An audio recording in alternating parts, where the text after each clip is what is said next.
So something has to happen. At the same time, it's not about the guns. It's about mental instability. You have people with great mental instability. And it's a shame because if you look at this man that did this horrible act, people knew that he was mentally unstable for years. And it's a shame that he couldn't have been in a hospital or something. Donald Trump on the campaign trail in South Carolina earlier today, reacting to the horrific double murder of television journalists in South Virginia on live television yesterday. Now, several pundits went to social media after the shooting, urging more gun control. But Trump says that isn't the issue. You just heard him talk about mental health. It's the topic we want to talk about now with our panel. Joining us from Newsmax, New York, the senior political contributor for Forbes.com and co-host of the Daily Wrap here on Newsmax TV, Rick Ungar.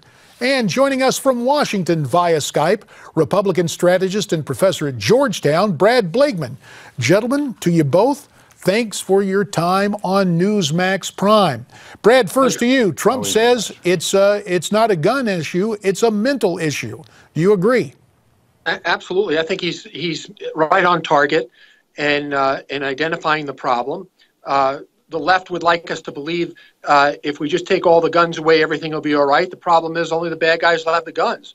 And it's a combination problem, as I see it, in making sure that our gun laws are enforced, yes, but also making sure those in need of mental health treatments are given that opportunity. And there's not enough of that in the United States because the stigma of mental illness. We have to get over it. We have to treat the people before they act out.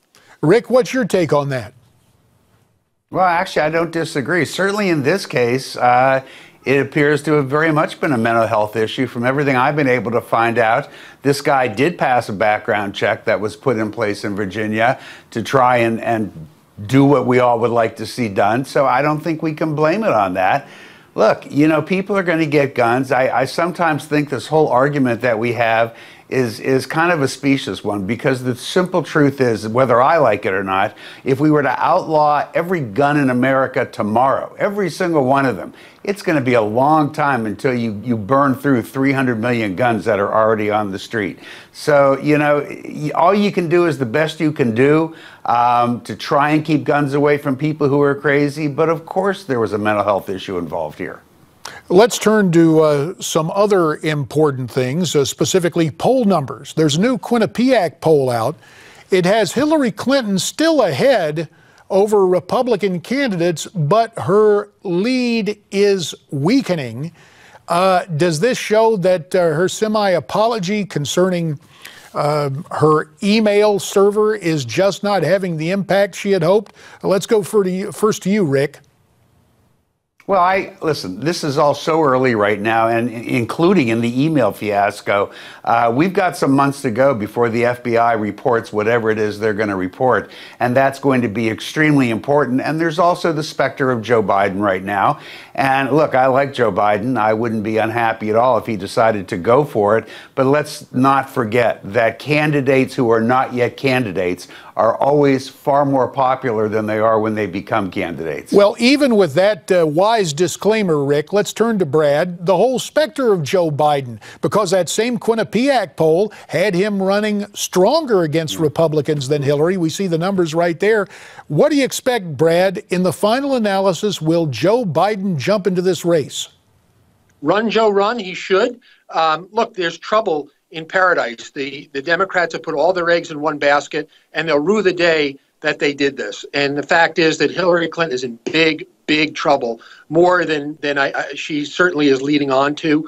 I know as a lawyer, anytime the FBI is involved, you can say it's not a criminal investigation, but it is. That's what they do.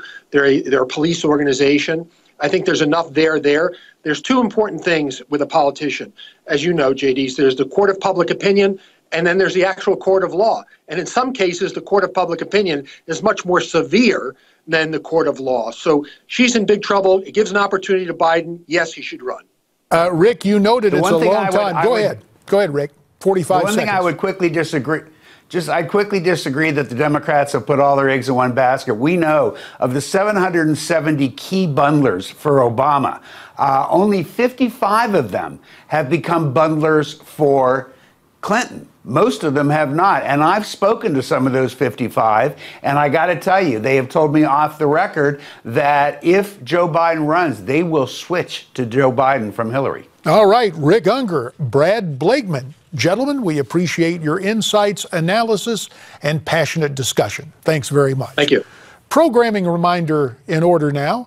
Ed Berliner continues his interview with Ted Cruz tonight, 9 o'clock Eastern, right here on Newsmax TV on The Hardline. And speaking of Senator Cruz, you can get his best-selling book, A Time for Truth, free with his special offer from Newsmax.